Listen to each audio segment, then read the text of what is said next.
Yeah.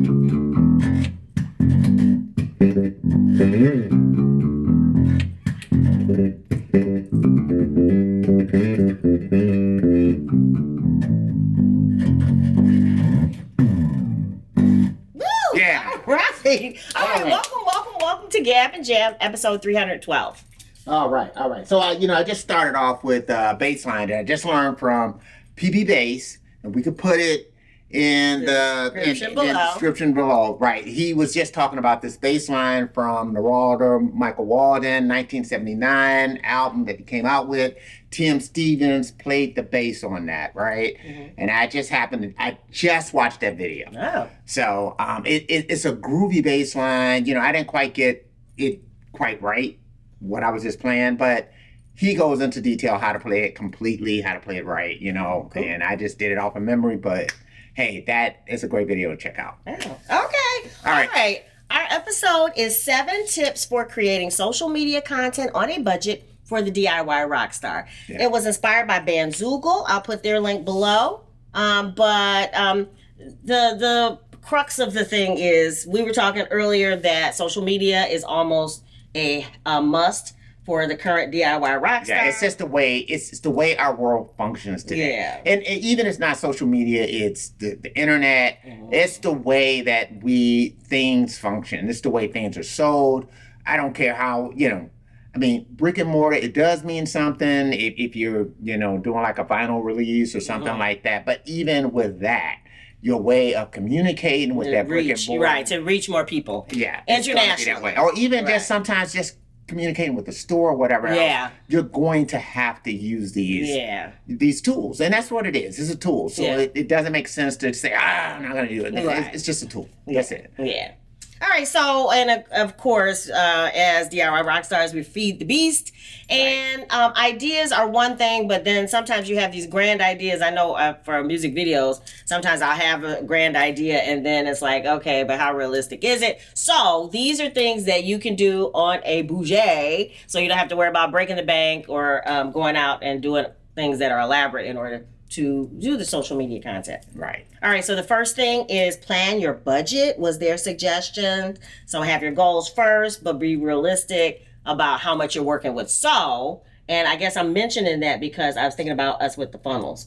With our artist mentoring journey, funnels bring people into our world, but it's through Facebook ads. Right. And that takes them to YouTube and all these other places. But we do have a budget. We do, I think it was $75 worth of ads every month, right, that draw people in, and that's just part of our structure and that's not terribly expensive. That's what, maybe a couple fast food meals, and it depends on who you are, right? That might be terribly expensive, but then again, you gotta plan 2 budgets, at least to me. So there's a monetary budget, and then there's a time budget. Yes. So you have to also think about your time budget and say to yourself, how much time do I have? Because maybe some of this stuff you might be able to do yourself. Right.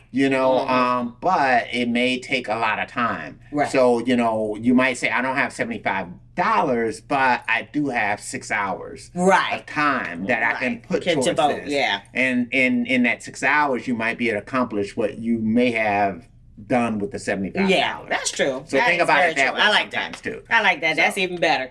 All right. The second tip for how to create content on a budget for a DIY rockstar is to choose the right equipment.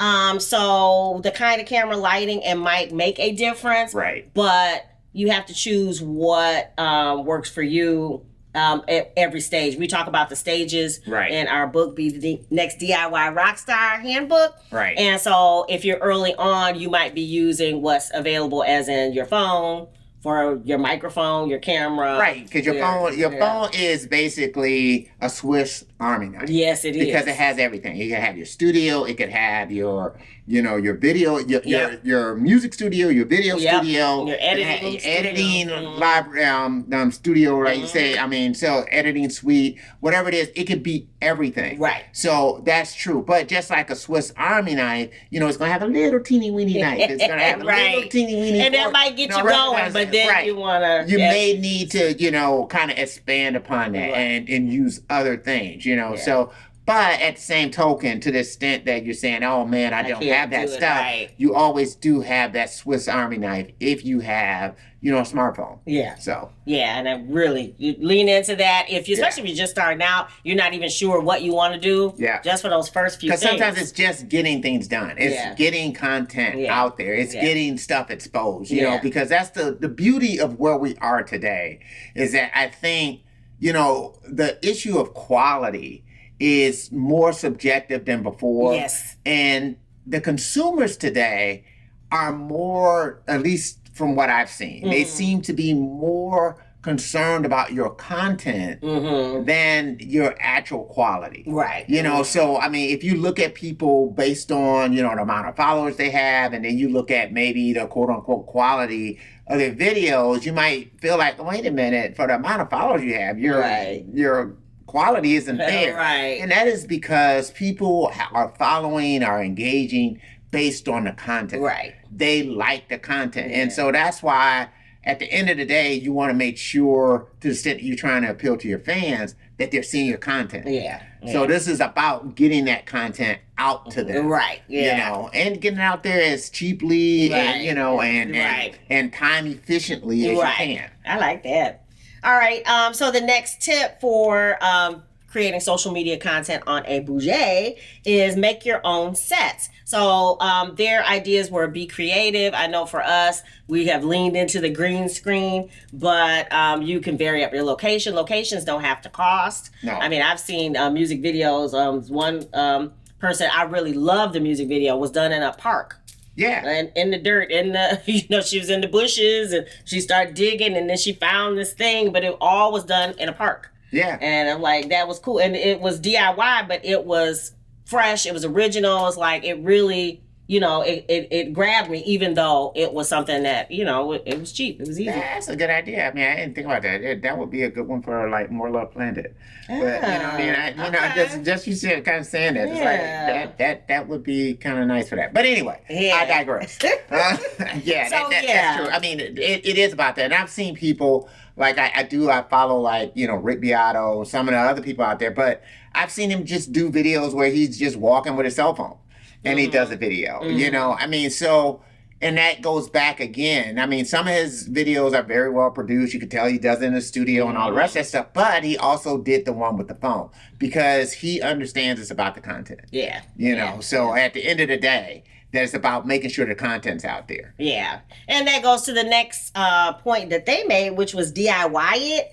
And that, we kind of already talked about this. Yeah. Use the resources you already have. Yeah. So again, there was one of the podcasters was saying that when he first started his YouTube channel, he kept trying to come up with new places, in the house, and he have to move everything. And after a while, he started realizing that this one little corner actually made an impact, and then that way people had, I guess, more of a brand, where it was stability, and every time you would see it, you would know it was his podcast, his video, and all that kind of stuff. So I guess it's up to you how you want to use the resources you already have. But he realized he didn't have to go out and find elaborate places to change the location and all that kind of stuff. That really, it was just keeping it simple. And like you said, focus on the content. Yeah. And that was really the most important thing. And actually branding by having that same backdrop worked for him. Yeah. So he's like, actually, I feel, the same thumbnail each time and all that kind of stuff. So yeah. Next tip is know when to invest. And sometimes it's good to cut corners, and then sometimes it's time to spend the money. Yeah. So, and that's kind of probably what you're talking about with the camera and some of the other things that go from a Swiss Army knife to now I need a butcher knife, right? Yeah. Yeah. I mean, especially if you start something like, I want to up the quality on this. I might want better lighting. That's what my tip would be. We invested in audio, so we have a separate audio source. We have the Zoom H1N, for audio, and then lights. We invested, and it's not that expensive for a couple of sets of lights. I mean, you might have spent $150 total. Yeah. And I'm saying, to me, it was worth it because it made our, the quality of video look better and sound better. Yeah, and they got the little ring lights that you can have for the phone. There are just so many different options that are out there. So, I mean. And now don't be so cheap that you don't if you're feeling it, again, I guess it depends on now. You're leaning in. You say, hey, I got an idea. I just want to make this look better than I'm already doing or something. And the investment might not be that much. It could be like maybe using a free app for something, and you could just be bumping it up just by paying like, maybe $10 for an app. Yeah. And by paying this $10 for the app, you get so many more functions as far as, editing and things like that. Yeah. And that's the same thing as far as the D.I.Y goes. Yeah. Digital audio workspace.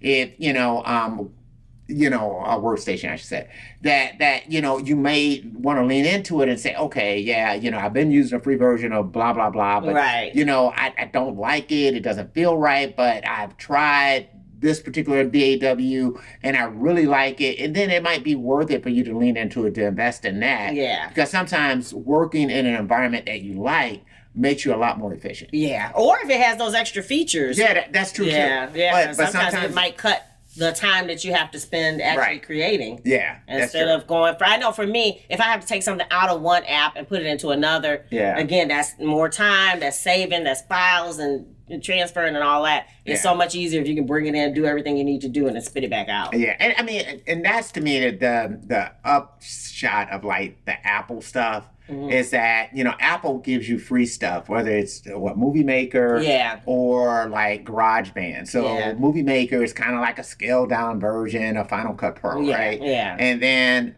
you get GarageBand, which is a scaled down version of Logic.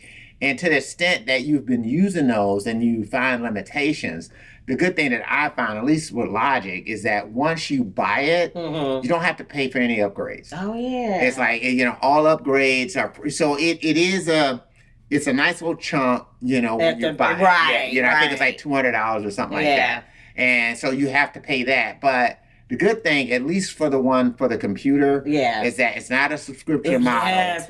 And then after that, all your upgrades are free, and they do substantial upgrades for it. So that to me is the we're gonna do another video about that, right? Yeah. Okay, cool. So if you guys are interested, just stay subscribe to the channel and make sure you check out that video when it goes live. All right, the next tip for D.I.Y rock stars looking to create social media content on a budget is they say research and try again, but their whole idea was to check out what other folks are doing, not do what they do, but see if you can put your own spin on it, or maybe if you see gaps that they haven't covered. Yeah. And that's kind of going back to your MPC installation. What was that? It was the video for how to do something for the MPC. What was it? Oh, how to install the SSD drive, right. So that was something that when you were looking for how to get the MPC up and running, you didn't see that video and you had to figure it out. So it's like I saw the video, but there was a step that was missing. And so it was like, oh, wait a minute, there's a step that's missing, and they didn't say it. And then once I kind of figured out what the step was, that's when we decided, we should just go ahead and do a video. And put that step in there. And I don't think the video was a great video that I did. I mean, it's one of those type of things where I would redo it, but at the same token, it was helpful. Yeah. So and it seems like it's helpful for other people. And it was helpful for other people. Yeah. So, where I might have seen things that was wrong with it, it's back to the content thing. Yeah. Meaning that, sometimes it's not going to be your best content. You're not always going to be on your A game. Mm-hmm. But the fact that you're putting that content out there, it can have utility for people. Yeah. If that's kind of what it is. Or it still can give you that exposure that you need. Yeah. So. Yeah, I like that.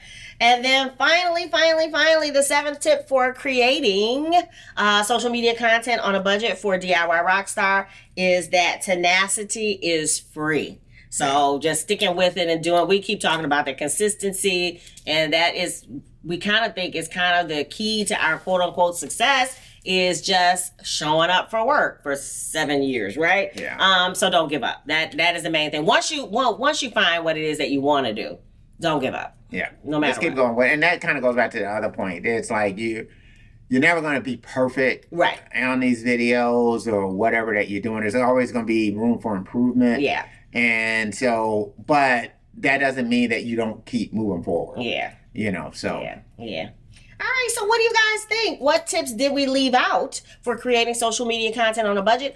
Is there something that you do that you'd like to share with us? We'd love to hear it. Leave it in the comments below. And what else? And we got the live stream coming for the album release of Obtanium Flow.